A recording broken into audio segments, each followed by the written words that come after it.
Interesting জিনিস আমি বলি। আমাদের নান্দিকারে তো মাঝে মধ্যেই আবার ফিরে আসবো এই কথাটা, নতুন বাচ্চাদের কথা।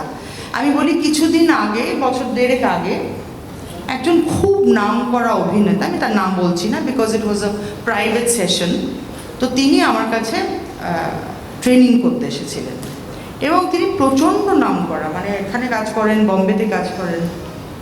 এসে আমাকে বললেন, আমাকে উনি মজা করে মাস্টারমশাই বলে ডাকেন, বললেন মাস্টারমশাই আমি খুব অসুবিধাতে আছি। আমি কী হয়েছে?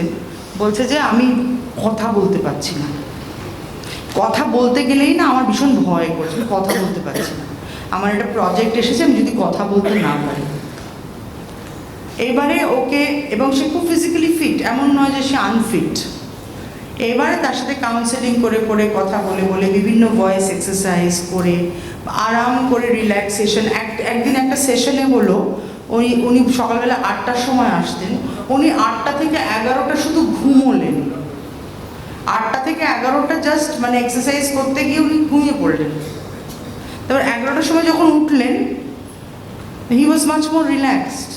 হ্যাঁ, তো এবারে ব্যাপারটা কি হচ্ছে, যে যেই মুহূর্তে শুয়ে রিল্যাক্সেশন করছে, হাতটাকে স্ট্রেচ করছে, ভালো করে নিঃশ্বাস নিচ্ছে, ভাবছে না যে কী কী পরে পরে পরে কী কী কাজ আছে, তখন সে আপনা আপনি কথা বলতে পারছে। এবং কথা বলতে ভয় করছে কেন?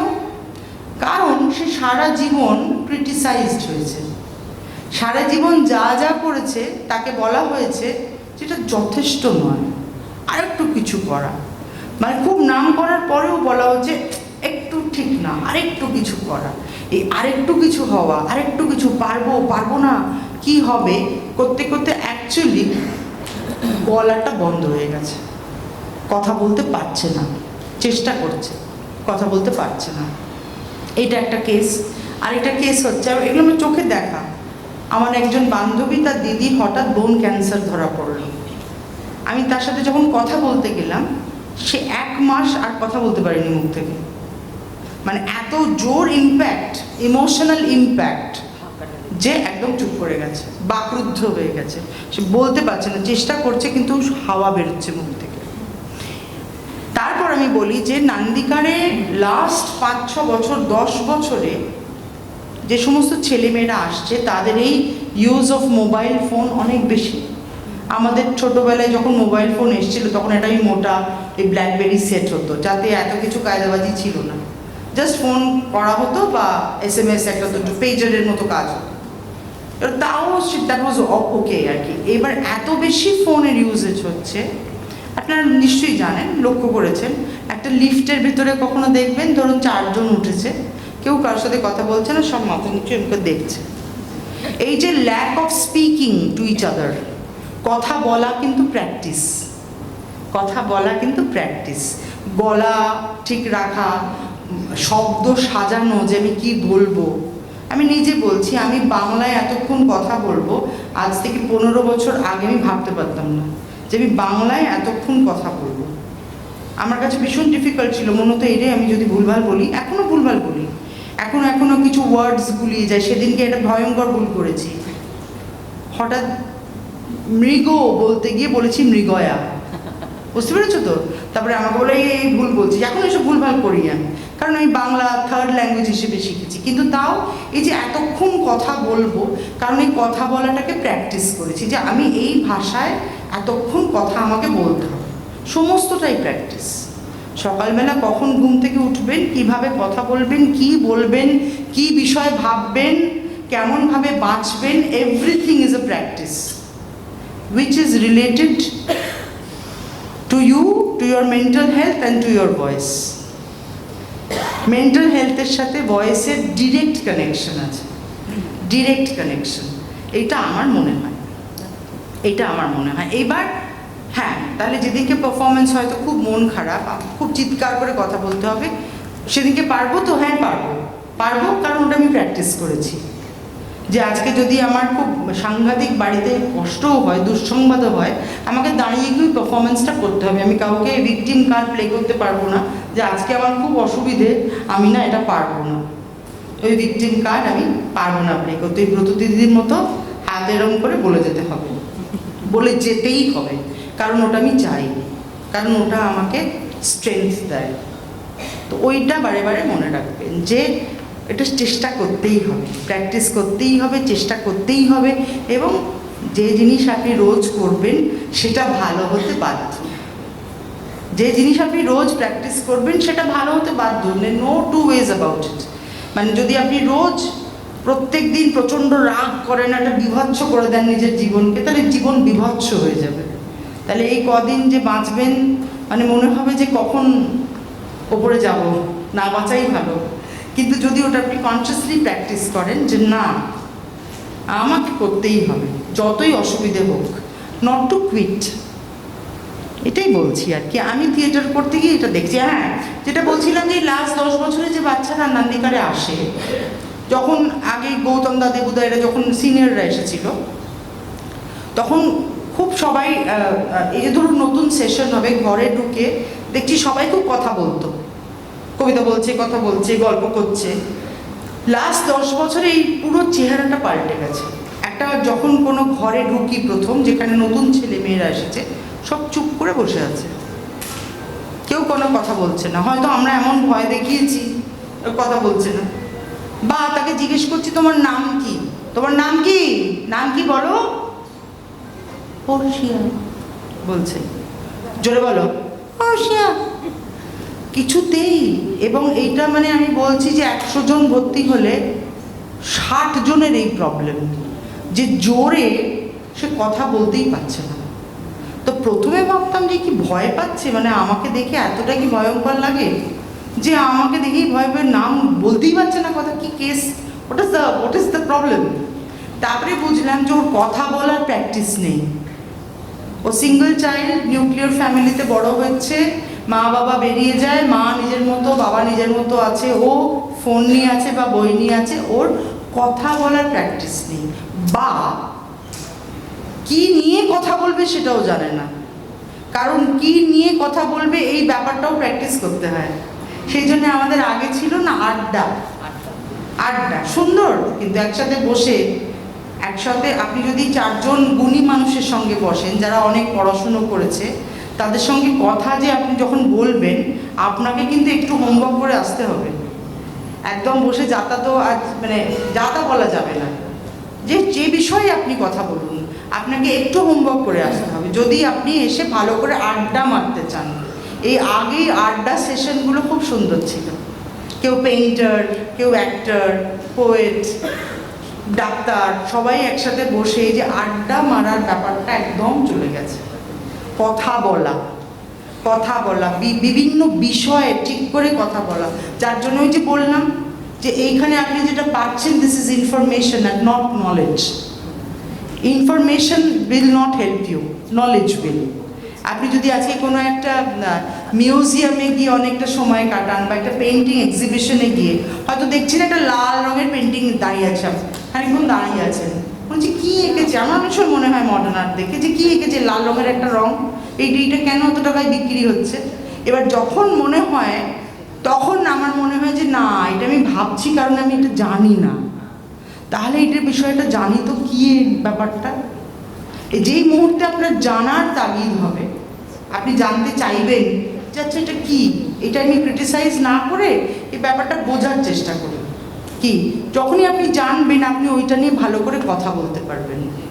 কিন্তু ওইটাকে শুধু যদি আপনি স্ক্রোল করে এরকম করতে থাকেন, তাহলে ওটা কোনো লাভ নেই। তো এই ডিফারেন্ট জিনিসগুলো খুঁজে খুঁজে নেবেন, যে কোনটা ইনফরমেশন, কোনটা নলেজ, কোন কী বিষয়ে কথা বলবেন, কার সঙ্গে কথা বলবেন, কার সঙ্গে বলবেন না, ভেরি ইম্পর্ট্যান্ট, ভেরি ইম্পর্ট্যান্ট। মানে আমাকে সবাই এটা বলে যে আমি একটু এই ব্যাপারে খুব খারাপ, আমার বিশেষ বন্ধু নেই, এবং আমি খুব একটা যে বন্ধু করতে চাই এমনও নয়, কারণ I like to be alone. আর আমি তার সঙ্গেই কথা বলতে চাই যার থেকে আমি কিছু পাবো। কি পাবো? টাকা পয়সা নয়, কি পাবো, তার সঙ্গে বসে আমার যেন কোনো ইমপ্রুভমেন্ট হয়। আমি নান্দিকারে এটা খুব বলি, তোরা যখন ছিলি ওদেরকেও বলেছি যে এখান থেকে বেরিয়ে তোমাকে একটা 2 ঘন্টা সেশন করলাম, বেরিয়ে চায়ের দোকানে গিয়ে তুমি কমপ্লিটলি আলাদা আলোচনা করছো, হ্যাঁ আজকে বাড়িতে কিভাবে ফিরবি, অমুক বাসটা আসতে দেরি হচ্ছে, তা ডোন্ট ডু অল দিস। একটা কি বিষয়ে কথা বলবে, কোন বন্ধু তোমাকে কি বিষয়ে কথা বলবে। এমনও হয় যে কিছু টক্সিক বন্ধু থাকে যারা গিয়ে প্রথমে এরা খারাপ কথা বলবে। তা আপনার যদি মনে হয় যে ইস এটা আমাকে ভালো লাগছে না, তার মানে ওই যে বললাম হ্যাপিনেস ইজ এ প্র্যাকটিস, সেই বন্ধুকে সেটা বাদ দিতে হবে জীবন থেকে, তার মুখ দেখবেন না কোনোদিন। একদম আপনার যেটা মনে হবে যে আপনাকে আপনার টাইম অন আর্থ যাতে বেস্ট হয়, আপনার মন যাতে সবসময় ঠিক থাকে, আপনার যাতে কখনো ওরকম রিভেঞ্জফুল না লাগে, ভিতর থেকে নানান কিছু না হয়, আপনার মন যেন আবার ওই যে আপনারা প্রিভিলেজড যে আপনারা কবিতা প্র্যাকটিস করেন, আপনারা বই পড়েন, আপনারা থিয়েটার দেখেন, সিনেমা দেখেন, এই প্রিভিলেজটাকে ধরে রাখবেন। এইটা কিন্তু খুব যারা ফাইন আর্টসের সঙ্গে জড়িত দে আর প্রিভিলেজড এখন, যে তারা সর্বক্ষণ নিজের মনের চর্চা করছেন, হ্যাপিনেসের চর্চা করছেন, হোপফুলি করছেন। যদি শুধুমাত্র পারফরমেন্সের চর্চা করেন তাহলে লাভ নেই। যদি শুধুমাত্র ভাবেন যে কি পোশাক পরে দাঁড়িয়ে আমি কিভাবে আমি আজকে গলাটাকে এরকম করে বলবো, তাতে হবে না।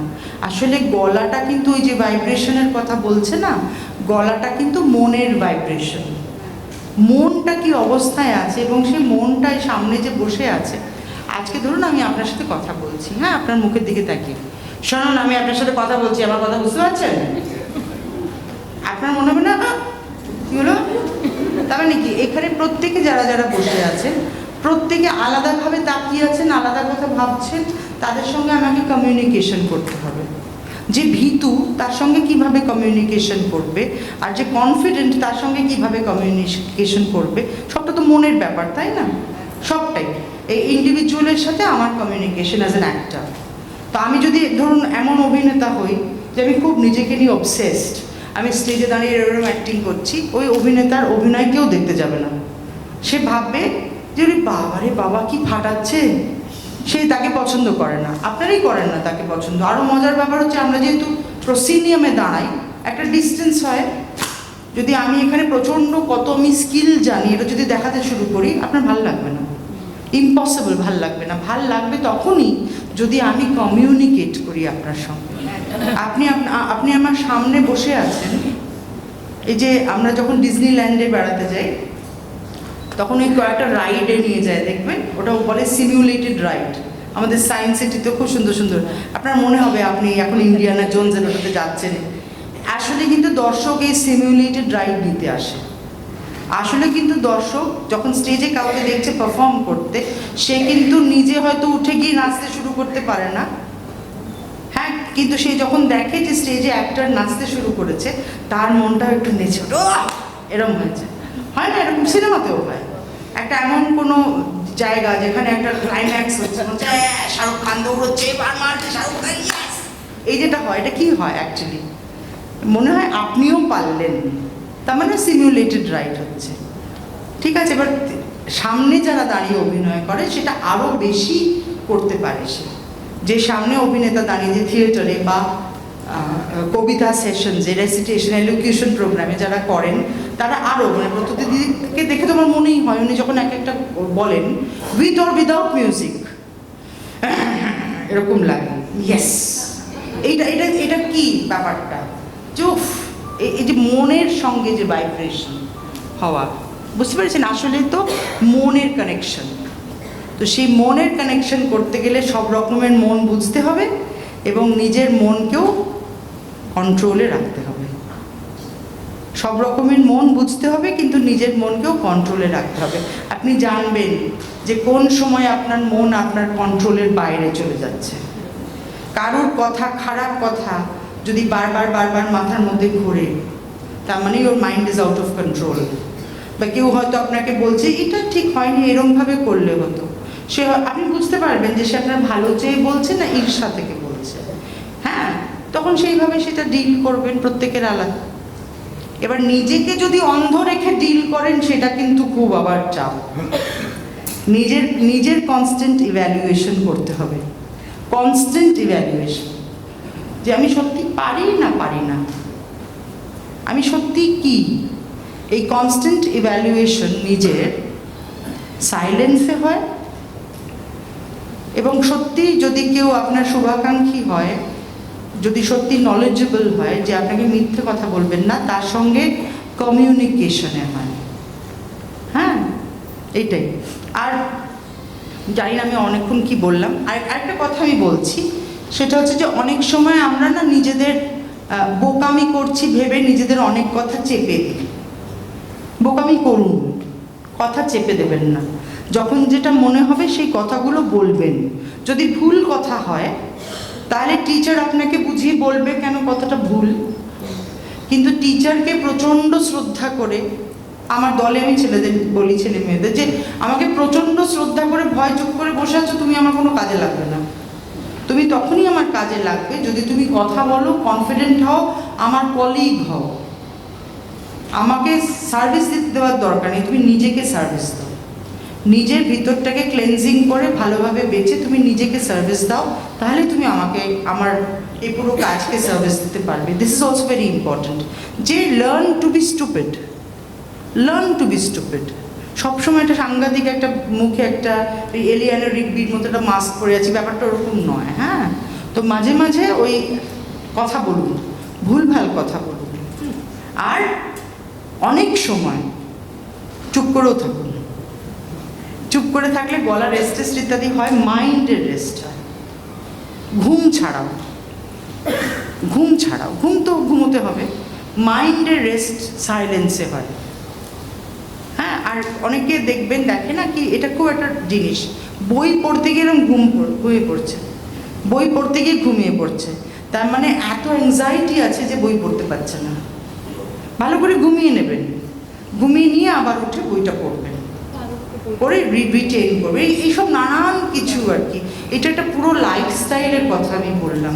আমি কিন্তু 2 ঘন্টার পারফরমেন্সের কথা বলছি না, আমি কিন্তু 2 ঘন্টার পারফরমেন্সের কথা একেবারেই বলছি না। আই এম শিওর আপনাদের যিনি টিচার, আই এম শিওর উনি যে সময়টা পারফরমেন্স করেন, বাকি সমস্ত সময়টা উনি ওই পারফরমেন্সের প্রিপারেশন করেন। সেই জন্যে এত বছর একটা কাজ এরকম করে যাচ্ছেন। তো সামনেই যারা যারা আছেন এক্সাম্পলস, দেখবেন যে কি what makes that person tick. আমি কোনোদিন ব্রততের দিকে সুন্দর সাজানো অবস্থায় দেখিনি, নেভার নেভার। এটা কিন্তু খুব একটা ইম্পর্টেন্ট প্র্যাকটিস, যে নিজের সমস্ত কিছুটাকে কন্ট্রোল করে উনি যখন বাইরে যাচ্ছেন, it is a duty to her self to be properly dressed. It is a duty to herself to talk properly. এটা কিন্তু মাইন্ডের পিস থেকে হয়, এটা মাইন্ডের পিস থেকে হয়। সেই পিসটা এই বাকি সমস্ত প্র্যাকটিসটা থেকে হয়। ওনারও নিশ্চয়ই যে প্রচুর বন্ধু তার সঙ্গে প্রচুর কথা বলছেন, আই এম শিওর নয়, খুব চোজেন কয়েকজন, যার থেকে বি সেলফিশ অ্যাবাউট দ্যাট। কাউকে ইমপ্রেস করার কিছু নেই। শুনুন, আপনার ক্ষতি হলে কেউ কাঁদবে না, আর আপনি খুব দারুণ করলে কেউ আপনার হাততালি দেবে না। It is your journey, it is your journey, একদম। সেই জন্য প্রচণ্ড ইমপ্রেস করে পুরো এই জিনিসটাতে পড়বেন না, প্যাটার্নসে পড়বেন না। একা কী করে করা যায়, উইচ মেক্স ইউ হ্যাপি। আমি কি বোঝাতে পারলাম আমি যা যা বলার চেষ্টা করছি?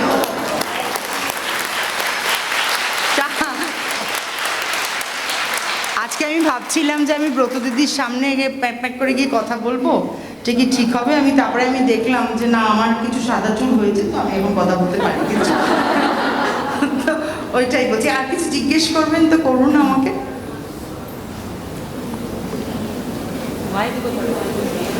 হ্যাঁ, এবারে যেটা বলছিলাম অরিজিৎ, তোদের সময় যেটা হচ্ছিল, যে আমি না, যারা কথা বলে না তাদেরকে খানিকটা টেররাইজ করে কথা বলে, কথা বলো বলো কথা বলে, মেয়েদেরকে স্পেশালি। মেয়েরা কথাই বলতে পারছে না, অদ্ভুত। এমন বকুনি দিই, এমন এই করি যে হঠাৎ করে একদিন কথা বলে, তারপরে থামে না, কথা বলতে থাকে। তো সেটা দারুণ একটা এক্সপিরিয়েন্স। এখন এই কথা বলার ব্যাপারটা, কি বলবে, কতটা জোরে বলবে, বলা উচিত কি না, এই জিনিসটা এখন কিন্তু একটা চ্যালেঞ্জে আছে। সেই সব চ্যালেঞ্জ তো বললাম, তার প্রধান জায়গা হচ্ছে এই use of the cell phone. একদম।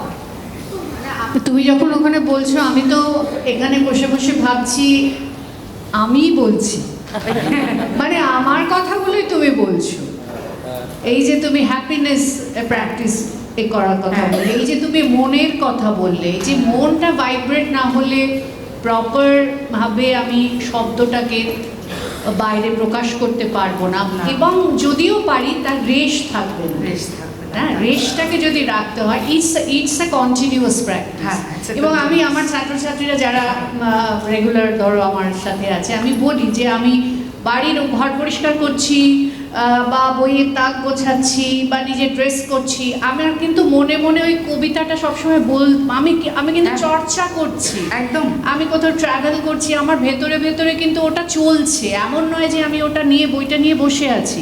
আমার এটা একদম। মনের মধ্যে এই কাজটা কিন্তু it's a continuous process. Continuous process. এবং এইটা এতদিন ধরে চলছে বলেই আমি কিন্তু ধরো 33-34 বছর ধরে এইটা নিয়েই মানে চলছি এখনো। এবং আমার আরও ওই যে কিছু জানার, তুমি কি বলছো, আচ্ছা রুদ্রদা উনি কি বললেন, আচ্ছা এই তুমি বিশ্বাস করো আমি হ্যাঁ। ওই নাটকটা থেকে যে কি পজিটিভ ভাইবস পেয়েছি, যেটা আমি দেখতে গিয়েছিলাম, আমি অনেক কিছু শিখেছি ওখান থেকে। তো এই যে কন্টিনিউয়াস আমার একটা শেখার ইচ্ছে, এটা যদি কখনো কারোর মরে যায়, হ্যাঁ। কেউ যদি মনে হয় আমি অনেক জেনে গেছি, হ্যাঁ। তবে কিন্তু সেই সেখানে শেষ হয়ে গেল। সেখানে শেষ হয়ে হ্যাঁ, খিদেটা মরে গেলে হবে না। না, আরে মন খারাপ না, মন খারাপ। আচ্ছা একটা কথা আমি বলছি যে ডিপ্রেশন আর মন খারাপ কিন্তু দুটো এক জিনিস নয়। আমার একটা কথা মনে পড়ছিল, আমাকে অনেকেই বলেছে, আমি যে কোভিডের সময় হ্যাঁ। তো সাংঘাতিক অনেকে ডিপ্রেশন, এই সর্বরি আছে এই আছে, সবাই বলছিল, আমাকে অনেকে প্রশ্ন করে আপনার ডিপ্রেশন হয় না? বললাম, কি জানি আমার হয় না, কেন হয় না আমি বুঝতে পারি না। হ্যাঁ। আমি বাড়িতে ছিলাম, একা ছিলাম, আমার চারপাশে এত বই, এত গান শোনার, এত কিছু অপশনস আছে, একদম। আমি তাদের সঙ্গে এত ভালো সময় কাটাই। হ্যাঁ, মানে আমার তো হয় না, এখনো অবধি হয়নি, আমি ভবিষ্যৎ জানি না, আমার ডিপ্রেশন হয় না। আমি যখন পা হোঁচট খেয়ে পড়ে গেলাম, আমার একবার মনে হলো যে আমার পরপর বাইরে অনেক কাজ আছে এবং আমার ফরেন ট্যুরও আছে, সেটা আমি একটু ডেফার্ড করেছি, আমার কিছু মনে হয়নি। আমার মনে হয়েছে যে আমি একদম যখন মঞ্চে উঠবো, গড়গড় করে স্টেজে উঠবো। হুম। হ্যাঁ, আমি ওই স্টিক নিয়ে স্টেজে উঠবো না, হ্যাঁ। যদি ওই স্টিকটা আমার মায়ের স্টিক। মা চলে গেছেন 2017-তে, তো মায়ের স্টিকটা নিয়ে আমি এসেছি, আর আমার সবসময় মনে হচ্ছে মা পাশে আছে। হ্যাঁ। তো আমার মায়েরও এক্স্যাক্টলি এই স্টিক আছে যেটা আমার কাছে আছে। এবং তুমি যে কথাটা বলছিলে, হোঁচটকে পড়ে যাওয়ার পর আমি 1.5 ঘন্টা স্টেজ করেছি এই দাঁড়িয়েই, হ্যাঁ। একটা পায়ে দাঁড়িয়ে। হ্যাঁ। তো আমার কিছু মনে হয়নি, আমি হ্যাঁ। ভুলেই গিয়েছিলাম যে আমি পড়ে গেছি, আমার পায়ে ব্যথা করছে, হ্যাঁ। এই সব। তো হ্যাঁ। এই যে একটা কন্টিনিউয়াস প্রসেস, এটাও একটা প্র্যাকটিস, অনুশীলন। প্র্যাকটিস এবং এটা হ্যাঁ। Duty to the self. Right. নিজের সঙ্গে এটা ডিউটি। হুম। এটা কিন্তু যারা তোমাকে ডাকছে শুধু তাদের সঙ্গে নয় ডিউটিটা, এটা তোমার নিজের সঙ্গে। নিজে ভালো থাকাটা, তাই না, নিজের ভালো থাকাটা নিজের প্রতি ডিউটি করা। খুব সুন্দর বলেছো সোহিনী, আমার মনে হয় তোমরা সবাই খুব এনজয় করেছো। একটা দারুণভাবে আমরা সোহিনীর কে আমরা শুভেচ্ছা জানাই, আমাদের ভালোবাসা জানাই। কেউ কিছু জানতে চান? তোমরা কেউ কিছু, কোনো প্রশ্ন আছে? ওই আমি একটা কথা শুধু বলছিলাম, চট করে বলে দিই, যে এখন ওই ডিপ্রেশন নিয়ে সবাই কথা বলছে তো, এখন সবাই ডিপ্রেশন নিয়ে কথা বলছে তো, ডিপ্রেশন শব্দটাকে খুব লুজলি ব্যবহার করবেন না। ডিপ্রেশন আর মন খারাপের মধ্যে আকাশ পাতাল তফাৎ। যার সত্যি ডিপ্রেশন হয় তার কিন্তু ক্লিনিক্যাল হেল্প দরকার। 100 জনের মধ্যে একজনের রিয়েল ডিপ্রেশন হতে পারে, বাকি যে 99 জন আমার মন খারাপ, সেইটা সারাতে খুব চট করে সেটা সারানো যায়। সেই দুঃখে মানে নিজের দুঃখে জাল দেবেন না, ওটা ওই প্র্যাকটিস করলে ওই প্র্যাকটিসটা বাড়বে। নমস্কার ম্যাম। হ্যাঁ। হ্যাঁ, আমি যাদবপুর ইউনিভার্সিটিতে পড়াই, ইংরেজি পড়াই। আপনি যেটা বললেন যে particularly in the post Covid period, আমি একটা জিনিস লক্ষ্য করছি, মানে এটা নিশ্চয়ই আপনারা যে কজন আজকে আমাদের সেশনস নিলেন, আপনারা প্রত্যেকেই ইমপ্লাই করেছেন, হয়তো not in so many words আপনারা তো বলেননি, সেটা হচ্ছে also we are losing the practice of listening. মানে কথা, বাক শিল্প চর্চা করতে গেলে তো আমাকে উল্টো দিকের মানুষের কথাটা শুনতেও হবে। সেটা কিন্তু আমি বললাম। হ্যাঁ, এক্স্যাক্টলি। তো তো সেইটা আমি আমার স্টুডেন্টদের ক্ষেত্রে অনেকের ক্ষেত্রে দেখছি, অফকোর্স নট অল, কিন্তু অনেকের ক্ষেত্রে দেখছি, particularly in this post Covid period, তারা না মানে শোনবার ধৈর্যটা নেই, একে অপরের কথা শোনবার ধৈর্য নেই, শিক্ষক কি বলছেন সেটা ধৈর্য নেই। মানে আমি যখন কিছু বলছি তখন সে কিন্তু তার মাথায় মনে মনে অন্য কথা ভাবছে, হ্যাঁ। কিভাবে আমাকে কাউন্টার করা যায় সেইটা ভাবছে, but not entering into the dialogue, শুনছেন আমার কথাটা। অতএব যে কনভারসেশনটা হচ্ছে, যে কথাটা সে বলছে, it's coming down to an inane conversation. Conversation হচ্ছে না, কথা তার কথা আমি বুঝছি না, আমার কথা সে বুঝছে না, মানে কথা বলাটা ফেল করে যাচ্ছে সেখানে। তো এই যে মন দিয়ে শোনাটা, আসলে ওই সবটাই যদি 30 সেকেন্ডের মানে অ্যাটেনশন স্প্যানে চলে আসে তাহলে তো একটুখানি মুশকিল হয়। কিন্তু thank you so much. I mean happiness is a practice. This is really a takeaway of my day, as it were. Thank you. Thank you.